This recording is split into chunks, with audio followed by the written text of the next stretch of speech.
gathered sprouts. I wanted to come out and just give you a little update on some of the stuff we've been working on. So I'll link the video where I first introduced this garden space behind me. It was a lot of bare ground except for maybe the front up there where you see the asters and things. It did have the rose bushes. Kind of got away from me this summer, but they're a little leggy, but they still gave me lots of beautiful blooms. Mums are in bloom, but we ended up buying 6 green emerald Thujas in 3 feet tall plantings, and we decided that today we would come out and kind of like figure out if we could actually dig these holes around the roots of these 2 trees that we took out. So over near where that rose is blooming, you can see piles of dirt. One of them is actually piled on one of the stumps, and then the other stump you can see right here with the holly leaves still trying to, the sprouts still trying to emerge from the stump. But these are the 4 Thujas we were able to get in. They grow to be about 10 feet tall and 4 feet wide. So we spaced them 4 feet apart because we're trying to create a privacy screen. Since we have these 2 trees taken out, the space looks a little bare. And yeah, we just wanted a little bit of privacy. So what I have done so far is I've gotten a couple of buckets of compost from the backyard compost bin, and unfortunately it's only enough to fill one of these holes. So I also have some Espoma Bone Meal and Biotone to throw in these holes. I thought it was a good day. It's getting cool, and it means that the growth will be slower. But it also means that with the cooler temperatures, these plants won't have to fight to retain water or, to not dry out. The roots will stay more moist and pliable. Some of the problems that we've run into while digging these holes is that obviously these were massive trees, like 100-year-old, if not more. And so that creates a problem because obviously the roots are very thick and they are very widespread. So, yeah, the digging was difficult. We don't have an auger. My husband and I both dug by hand. I have a totally reconstructed right hip, and I've had at least 3 spine surgeries with fusions. So I'm a little achy, and my body's screaming at me right now. So what I think I'm going to do is just take you over to look at the holes and the Thujas up close. We originally got 6 of them. But spacing them in and out, we've only been able to really use 4 of them. And I don't know what to do with these other 2 Thujas. I had, in the video that I will link above, I had asked for some advice about what to do with this space, but in all honesty, I didn't receive any at all. And that's not surprising. I'm not a big, famous YouTuber. I get very little traffic on my channel, and that's okay because I really don't do it for those reasons. I do it kind of just because I love gardening. I love planting, creating, baking. I love those things, and this is more for me to chronicle what I've done with my time, to look back and remember the things that I did that gave me joy and comfort in a really difficult time during this pandemic of 2020. Um, and maybe it'll serve to maybe inspire other people, maybe friends and family that tune in to my channel. Um, so I'm not really sure what to do with these two. If you want to chime in, let me know. I could plant them closer, but I don't think that that would be healthy for them. The space is already crowded in terms of the amount of roots that we still have to contend with. So, don't know if I want to stress them out anymore than what they are already going to be. So, anyway, this is the Thuja. She's gorgeous, as I said. She grows to be about 10 feet tall, 4 feet wide. We purchased her, or all of them, from Garden Greenhouse and Garden Center, or Garden Greenhouse Nursery on Route 9 in Cape May, New Jersey. They're really pretty. I really, really like these. This was not my first choice. I wanted something with a little bit more movement. That wasn't so perfect looking. I wanted something with some variegation.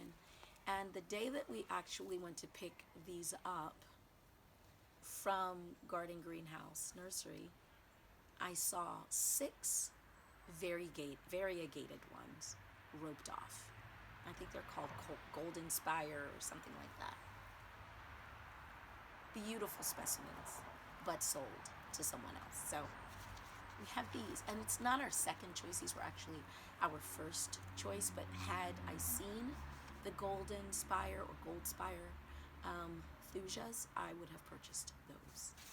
Because I don't know if you can tell, but I really like the golden colors. I have some roses and hibiscus and canna lilies that they're just like really pretty, and they're golden, like a golden, deep golden, like yellowy orange. And I thought that the Thujas, the variegated ones, would play well off of that. But alas, that was not what we were able to get. So we have these, and we love them. They're really pretty. Let me take you over to the holes. Okay, so I'm going to turn this around and let you see what the entire bed looks like right now, and then I'm going to show you the holes. All right, so this is actually the front of the bed, but depending on what side you come from. So if you're coming up the walkway, this is what you would see. It's just chock full right now because these are my fall plantings, and we've had a deluge of rain. I don't know if it was Delta, or I'm not sure. I can't remember the name of the storm that just came through. 2 days of deluge has really knocked them over. But as you can see, the pollinators, they don't mind at all. They're like, we don't have to fly as high. Get in there as deep. Look at her fighting. She's gorgeous. Oh, so pretty. Anyway, so I already have some Thuja in here. And this is Thuja Reinhold, I think, Gold Reinhold, or Reinhold Gold. Can't remember. But I love Thujas. They're just gorgeous. And then you can see that I've got lots of mums and native asters, which are these beautiful apricot-y looking ones. It's really gorgeous. My favorites. They just took over this year. I had forgotten how prolifically they could grow and spread and bloom. And so I'm going to be revising this part of the bed come spring. Yeah, they kind of took over one of my Thujas. Let's see if I can do it. This Thuja, which you can see part of it has died. I think you can see that. I'm hoping. This is hard to do. Yeah, right there. Part of hers died. I don't know how to handle that, but they're pretty easy to come by. So I may have to replace her. And then I've got some woodland plantings, like the rhododendron and the two azalea over there, some flag, a vining or climbing rose over there on the trellis. And then I've got some Russian sage in here along the rock path. And then, of course, here's one of my very, very leggy roses. And I just want to, oops, sorry, I keep kicking the bottom of the tripod. I don't mean to do that. But let me just show you this beauty here. Oh my gosh. And like, she's the last one on here. I mean, it's pushing new growth because I, came in here a couple of weeks ago and took off the spent blooms. And yeah, so she's pushing new growth, which is not going to fare well when we have the real frost. We had a fake frost last night. Anyway, let's get to what we were talking about. We were talking about these thujas and putting them in the holes. So this thuja, I wasn't able to get too deep because of because of roots. Because of roots there. Sorry, I think that's my neighbor coming with his uber loud car. Anyway, and then here is the first one we dug, and it's fared pretty well. I've already started to fill it with some compost and leaf mold from our back compost bin, but here are some of the roots we had to actually dig out to be able to just see how far down we could get and how wide we could go. And so this Thuja, I think she'll be fine. We'll straighten her up once we get her in there and start packing compost and amended soil around her.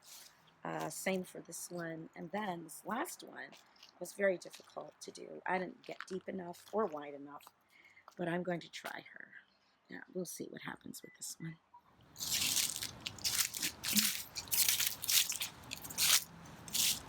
Hi.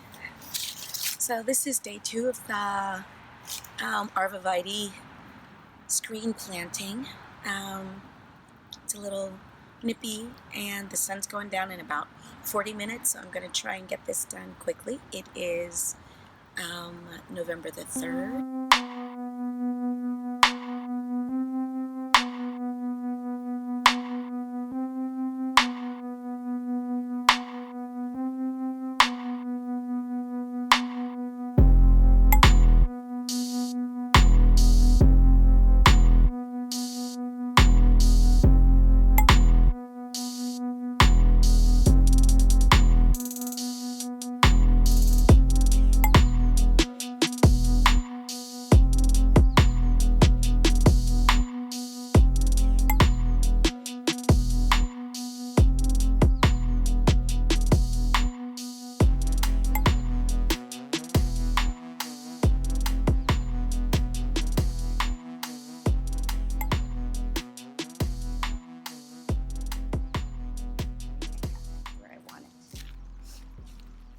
Okay, so it's the last one. And just want to tell you what I'm doing first. We dug a hole about 2 times the size of the root ball, and we dug about as deep as we needed to have the root ball set about 1/2 inch above the level of the ground. And so before I backfill around the plant, I'm going to put in some biotone and some bone meal. So just for nutrients. Ran out of my homegrown compost. I just noticed that the third one I put in is a little out of line. I'm going to rectify that before I'm finished today. And so I'm just going to get to work putting this one in, and then I'll straighten up that one and we'll come back and recap.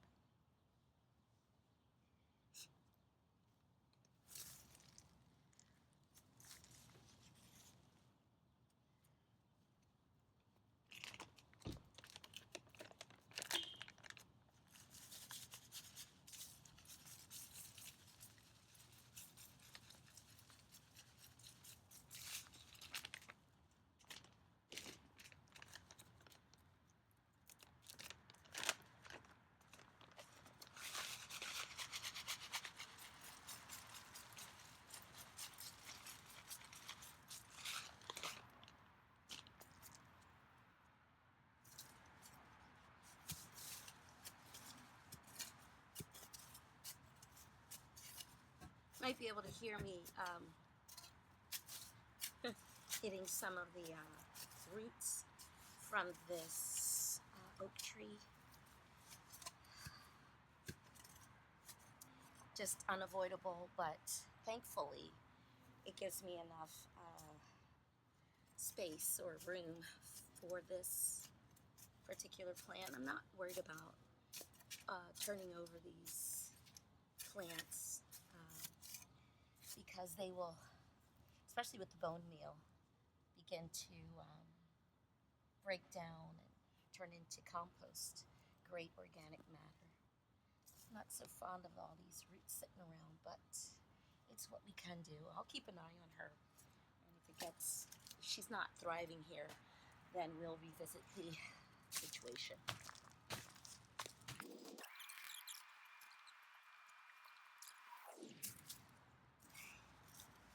So, I wanted to be in line with everybody else. I'll stick her back here just a bit. She's going to be a little off, but she's furthest away from everybody, so I'm not going to worry about it too much. Try and straighten her out a little bit. Better. All right, let's start filling you in, girlie.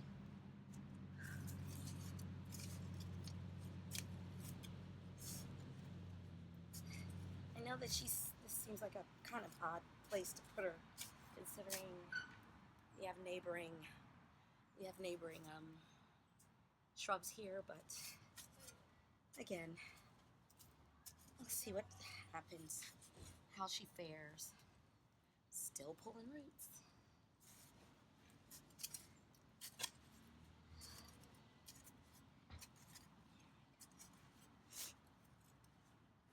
So, the trick is to not have her be so deep, because her roots want to go wide. They don't want to go deep.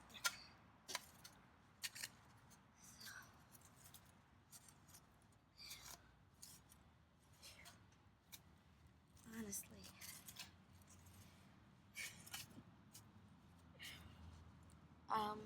So, and I think of my parents at 60, now that I'm close to 60.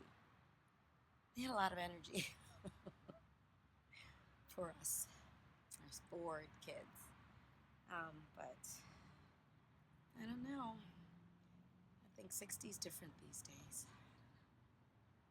Let me get back to work.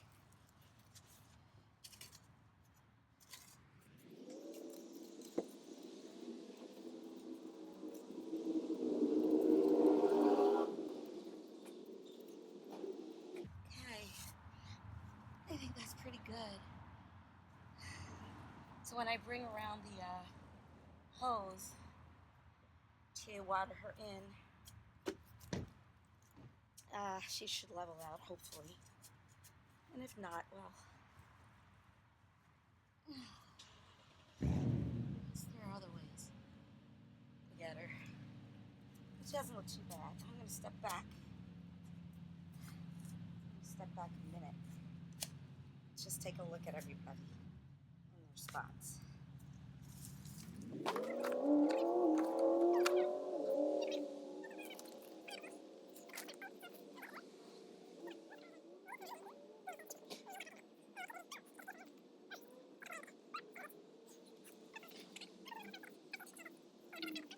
Is that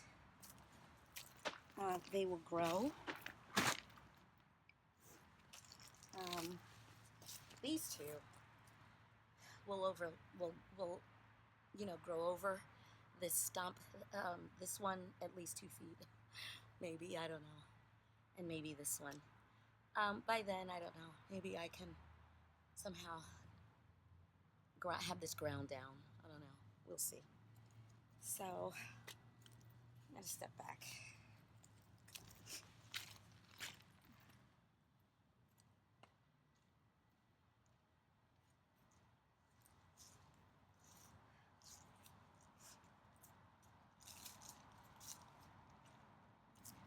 Okay, well, they all look like they're in a straight line, but I can tell that they're not. But I'm gonna let you guys have a look. Okay, so the other one is a little bit hidden. Again, these grow to be 10 feet tall, 4 feet wide. Or is it 15? I can't remember. It's either 10 to 15 feet tall and 4 feet wide. And they look to be in a straight line, but if you get close, you'll see that they're not. My hope is that they'll touch. At least those 3 will touch. And as I said, we have 2 more here because, I don't know, I thought that we would continue them down behind this tree, but my hubby thinks that we should not. We may put another one there by that post. But again, we're going to run into the roots of this humongous 100-year-old holly tree that we've cut back. Yeah, she's all the way up there. But you can see where we had her cut back because she just deposits entirely too much junk on the path.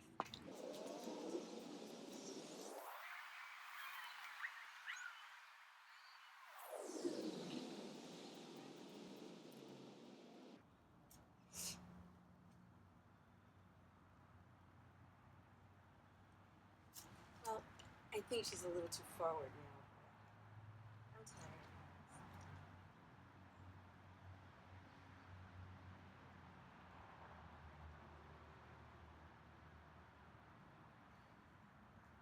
I think it's a matter of a couple of inches or centimeters, so I'm gonna leave it.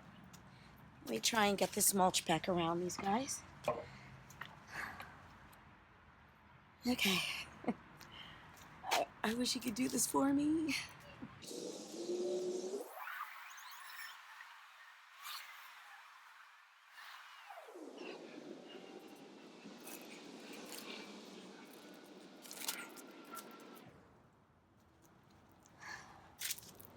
Well, it's become painfully obvious that I'm gonna need a couple more bags of mulch.